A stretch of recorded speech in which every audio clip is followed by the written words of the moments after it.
আজ সকালবেলায় রেডি হয়ে চলে গিয়েছিলাম বাচ্চাদের স্কুলে। আজ ওদের স্কুলে ছিল চিলড্রেন্স ডে সেলিব্রেশন। আর এই সেলিব্রেশনে বাচ্চাদের প্যারেন্টসদের প্রতি বছর ইনভাইট করা হয়। তাই আমিও প্রতি বছরের মতো এবছরও চলে গিয়েছিলাম। আর আমরা স্কুলে পৌঁছেই শুভ কিন্তু ওর পছন্দের মিকি মাউসে চলে গিয়েছে, কিন্তু উঠে সে আর লাফাতে চাইছিল না। বাইরে এত রৌদ্র ছিল যে ওর মুখে তাপ লেগে গিয়েছে। আর অন্যদিকে খুশির সঙ্গে দেখা হয়ে গিয়েছে। এদিকে ওরা আগেই এসেছিল। আর ওই যে আমাদের দিয়া রানী নাগরদোলায় উঠে পড়েছে আর দোলা খাচ্ছে।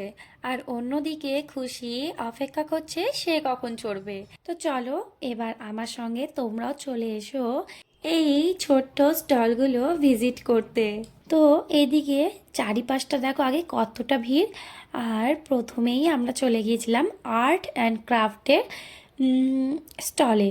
সত্যি প্রতিটা আর্ট ছিল খুব সুন্দর আর প্রতিটা কাজও খুব সুন্দর ছিল। তারপরে চলে গিয়েছিলাম এই ছোট্ট ছোট্ট স্টলে। প্রথমে একটুখানি পেট পুজো করে নিলাম পনির ভেজ মোমো দিয়ে। খুবই টেস্টি হয়েছিল। আর এই মোমোগুলো যেন বানিয়েছিল ওর ম্যামেরা।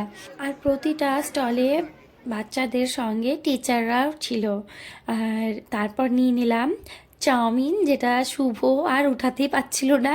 আর তারপর নিয়ে নিয়েছিলাম ইডলি সাম্বার, যেটা আমার পছন্দের। আর তারপর কিছুক্ষণ সময় কাটিয়ে শুভর ইচ্ছে হয়েছিল এই গান দিয়ে বেলুন ফোটাবে, কিন্তু সে বন্দুকটাই উঠাতে পারছিল না।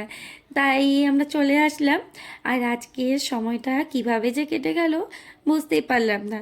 তা আজ আসি। আর তোমাদের সকলকে জানাই হ্যাপি চিলড্রেন্স ডে।